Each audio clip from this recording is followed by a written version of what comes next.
गठबंधन में लगातार दरार बढ़ती हुई दिखाई दे रही है। उत्तर प्रदेश में मंत्री दानिश आज़ाद जी हमारे साथ हैं। दानिश भाई, इंडिया गठबंधन जो पिछले चुनाव में कहीं ना कहीं जब खड़ा हुआ तो ये लगा कि कहीं ना कहीं भारतीय जनता पार्टी या एनडीए को एक बड़ी शिकस्त देगा, पर अलग अलग चुनाव में तो उनको शिकस्त मिलती ही गई। अभी महाराष्ट्र में जो चीज़ें देखने को आ रही है कि समाजवादी पार्टी ने खुद को इंडिया गठबंधन से अलग करने की बात कह दी, हालांकि अभी तक उनके बड़े नेता इस पर कुछ अपनी बात नहीं रख पाए। अबू आज़मी साहब ने कहा कि उनका वहाँ सम्मान नहीं है, इसलिए वो अपना जो अलायंस है उससे अलग हो रहे हैं।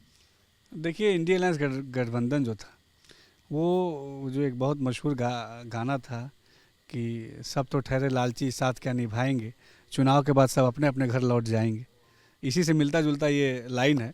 तो इंडिया अलायंस गठबंधन जो है ये निजी राजनीतिक स्वार्थ पे तैयार की गई एक कमज़ोर इमारत है। एक कमज़ोर नींव पे जब जो कोई इमारत बनती है तो इस इमारत का धराशायी होना तय है।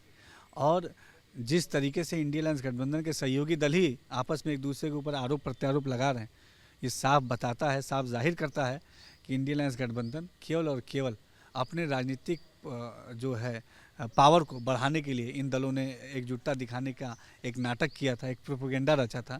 दरअसल इस प्रोपेगेंडा के पीछे उनका मकसद केवल और केवल सत्ता की कुर्सी हासिल करना था। भारत का विकास, देश की उन्नति, देश की तरक्की, समाज के विकास, ये कभी भी इंडिया अलायंस गठबंधन का एजेंडा नहीं रहा है। और जब आप बहुत स्वार्थी मन से कोई काम करेंगे तो वो काम कभी भी सफलता की तरफ आगे नहीं बढ़ेगा। और अभी जो अलग अलग राज्यों में जो चुनाव हुए, उस चुनाव के परिणाम ने भी ये साफ स्पष्ट बता दिया है कि जनता को मोदी सरकार पर भरोसा है।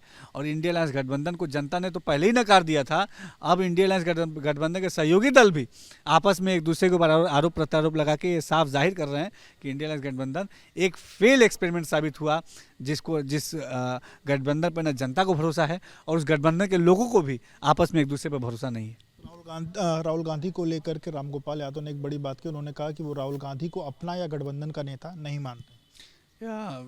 ये बात तो आज उजागर हो चुकी है। ये बात एक ना एक दिन उजागर होनी ही थी, क्योंकि चुनाव में जिस तरीके से इन्होंने प्रोपेगेंडा रचा था तो ये बात कभी ना कभी सामने आनी ही थी। राहुल गांधी जी जो हैं वो पूरी तरीके से, चाहे इंडिया अलायंस गठबंधन का नेतृत्व करना हो, चाहे कांग्रेस का नेतृत्व करना हो, या चाहे समाज को आगे ले जाना हो, इन तमाम चीज़ों पे पूरी तरीके से वो फेल साबित हुए हैं। ये साफ जाहिर करता है कि कांग्रेस ने हमेशा जो है भारत को, देश को गुमराही के रास्ते पर रखा। बहुत शुक्रिया बात करने के लिए। तो आप दानिश अंसारी जी को सुन रहे थे, एबीपी न्यूज़ से बातचीत की। कैमरामैन प्रेम सिंह के साथ Vivek Rai, ABP news, Lucknow. For exclusive and insightful videos, subscribe to our new channel ABP Live Premium.